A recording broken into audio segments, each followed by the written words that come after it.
If you turn on the news right now, they are feeding you a script. Every major network, CNN, Reuters, AP, Bloomberg, is reporting that Jerome Powell, the chairman of the Federal Reserve, is being criminally investigated for office renovations. They want you to believe that the most powerful banker in history is facing a grand jury because of expensive furniture and marble floors. Do not be naive. This is Washington. In Washington, you don't get subpoenaed for furniture. You get subpoenaed when the system needs a scapegoat, when something is breaking behind the scenes and the public cannot be allowed to see the real cause. The renovation scandal is the cover story. The market collapse is the real story.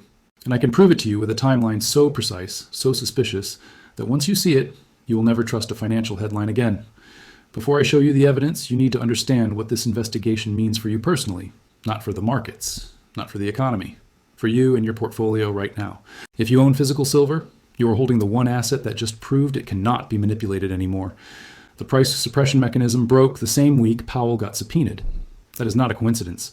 Your metal is about to be repriced to its true value, and that value is multiples higher than the current spot price. If you own silver miners, these stocks are about to explode. When the paper market disconnects from physical reality, which just happened, the mining companies that produce the actual metal become the only liquid way for institutions to get exposure. The capital flood is coming. If you're holding cash waiting to buy, you are living through the most important 72 hours in precious metals history. What I'm about to show you suggests we are days, not weeks or months, but days away from a gap-up event that could take silver from $75 to over $100 in a single session. If you think this is just politics, you're missing the forest for the trees. The DOJ doesn't randomly investigate Fed chairs during the biggest commodity crisis in 40 years. They investigate them to create a narrative before the crisis goes public. The headlines want you focused on Powell's office decor. I want you focused on the silver vaults that just ran empty the exact same week. Let me show you what really happened. In this investigation, I'm going to walk you through the timeline that proves this is not about renovations. I'm going to show you the delivery crisis that erupted in Shanghai the same week Powell was subpoenaed. I'm going to explain the mechanism, the exact reason why they need a villain before the banks default, and I'm going to give you the roadmap for the next 30 days, including specific price targets and the catalysts that will drive them.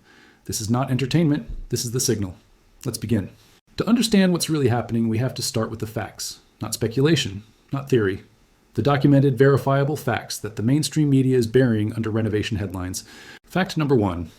On Sunday, January 11th, 2026, Jerome Powell released a video statement posted on the Federal Reserve's official account, confirming that the Department of Justice served the Federal Reserve with grand jury subpoenas on Friday, January 9th. These subpoenas threaten a criminal indictment related to Powell's testimony before the Senate Banking Committee in June 2025 about the $2.5 billion renovation of Federal Reserve buildings. This is not a rumor. This is not a leak. Powell himself confirmed it in an official video statement. NBC News, Bloomberg, Reuters, The Washington Post, every major outlet has verified this. The chairman of the Federal Reserve is under criminal investigation. That is unprecedented in modern American history. Fact number 2, the investigation is officially about whether Powell misled Congress about the scope and cost of the renovation project. The cost ballooned from initial estimates to $2.5 billion. Trump and his allies have accused Powell of extravagance and mismanagement. Powell testified about it. Now the DOJ is investigating whether he lied under oath. That's the official story. Now let me show you what happened in the silver market during the exact same 72-hour window. Fact number 3, on Friday, January 9th, the exact same morning Powell was subpoenaed, reports began circulating from traders in Shanghai claiming that the Shanghai Gold Exchange experienced delivery problems on physical silver contracts. According to posts from exchange members, physical deliveries were being pushed forward to later dates, with some contracts reportedly settled in cash instead of metal. Now, I cannot independently verify the exact percentage of contracts that failed to deliver. The Shanghai Gold Exchange has not issued an official statement, but multiple trader accounts on social media reported the same thing. Physical silver delivery was not happening on schedule. And this matters because the Shanghai Gold Exchange is a physical delivery market. Unlike COMEX in New York, which is mostly paper contracts, Shanghai actually moves metal. When delivery fails there, it means the metal doesn't exist. Look at what happened to the price. On January 9th, silver opened around $75. Within 72 hours of Powell being subpoenaed, it gapped to $84. That's a $9 move, 12% in 3 days. But in Shanghai, the spot price with the physical premium was reaching $83 per ounce.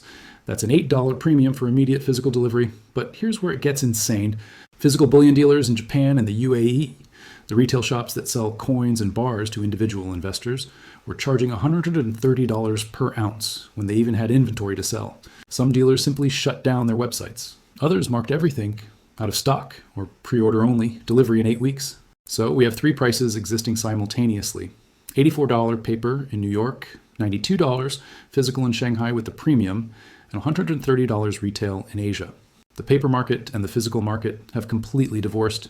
The arbitrage mechanism that's supposed to keep prices aligned across markets is broken. And this breakdown happened the same week Powell was subpoenaed. Now, let me show you the timing. Friday, January 9th. Shanghai traders report delivery issues and the DOJ immediately subpoenas Powell. Sunday, January 11th.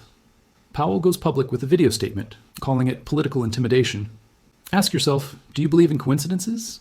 Or do you believe that the Federal Reserve and the Department of Justice knew the silver market was breaking and needed to set up a narrative before the defaults became public? In part 3, I'm going to show you the mechanism. I'm going to explain exactly why the banks need Powell to be the villain. And I'm going to show you why the same playbook was used in 1980 and 2008. Stay tuned. Why are they panicking now? Why does the timing of this investigation matter so much? Because the mechanism that keeps the silver price suppressed has failed, and they need someone to blame before the public realizes what happened. Let me explain how this works. For the last 40 years, the silver market has operated on a simple con: sell unlimited paper contracts that promise future delivery of silver, but never actually deliver the silver. As long as most buyers just close their positions for cash and don't ask for the metal, the system works. It's like a fractional reserve bank. You can promise to pay out more than you have as long as not everyone shows up at the same time. But what happens when everyone shows up at the same time? What happens when industrial users like Samsung, Tesla, and Panasonic stop trusting the paper market and start demanding physical delivery? What happens when China, the world's largest silver exporter, suddenly implements export restrictions on January 1st, 2026, cutting off 60 to 70% of global refined silver supply? You get a liquidity crisis. You get a delivery failure. You get the exact situation that just happened in Shanghai. This is the nickel squeeze of 2022 all over again, but 100 times bigger. In March 2022, the London Metal Exchange had to halt trading in nickel because a single Chinese company took physical delivery, and the price went from $30,000 to $100,000 per ton in 24 hours. The exchange literally canceled trades to save the banks that were short. They changed the rules mid-game because the alternative was total collapse. Look at what just happened with silver. China announced export licensing requirements. Samsung and Tesla started securing silver directly from mines, bypassing the exchanges. Retail buyers in Asia started panic buying physical metal at any price. And suddenly, the paper price in New York at $84 means nothing when you have to pay $92 in Shanghai or $130 from a dealer, if they even have it. The banks are trapped. They're short hundreds of millions of ounces of silver that they cannot deliver. And just like in 1980 with the Hunt brothers, and just like in 2008 with Bear Stearns, they need someone to blame. They need a villain, so the public doesn't realize the system was rigged the whole time. Jerome Powell is that villain. The renovation story is the cover. The real message is, don't worry, the silver market isn't broken. We just had corrupt leadership at the Fed. We'll replace Powell and everything will go back to normal. But it won't go back to normal, because the physical shortage is real. You can't fix a geological shortage by firing a Fed chair.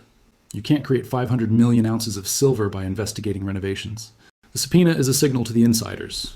The game is over. Protect yourselves. While the public is distracted arguing about Powell's office decor, the smart money is draining the vaults. Look at the premiums in Asia. Look at the out-of-stock notices. Look at the mining stocks that just started vertical ascents. They're not panicking about furniture. They're panicking because they sold silver they don't have, and now someone's asking for delivery. In the final part, I'm going to give you the roadmap. I'm going to tell you what happens next, with specific dates and price targets. And I'm going to explain why the next 30 days will determine whether you're positioned as a victim or a beneficiary of this collapse. Stay with me.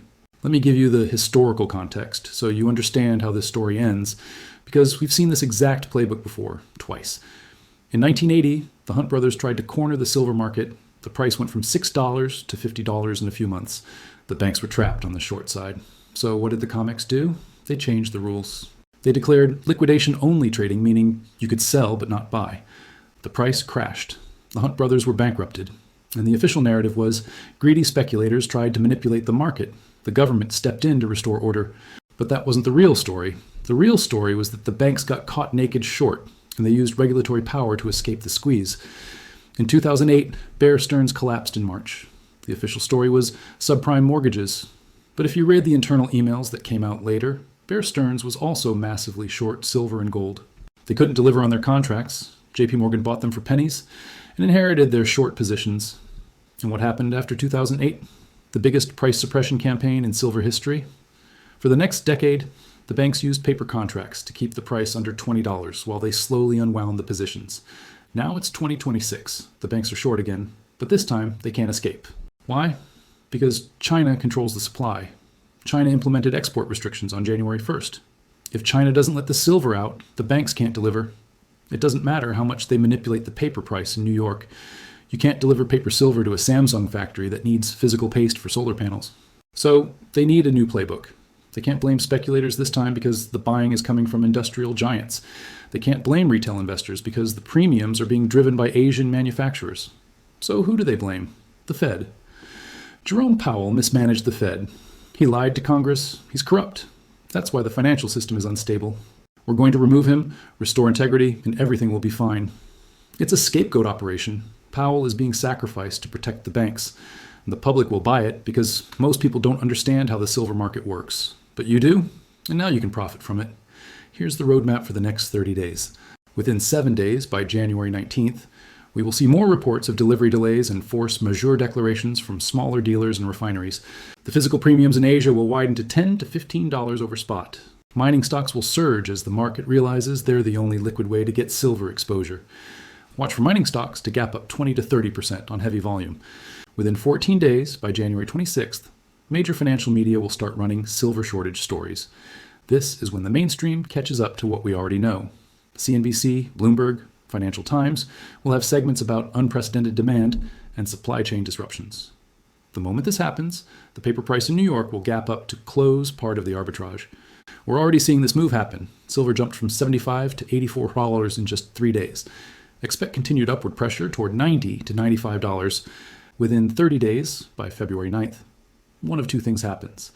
Either the banks declare force majeure and settle contracts in cash at artificially low prices, which triggers lawsuits and destroys confidence in the COMEX, or they let the price run to wherever it needs to go to balance supply and demand.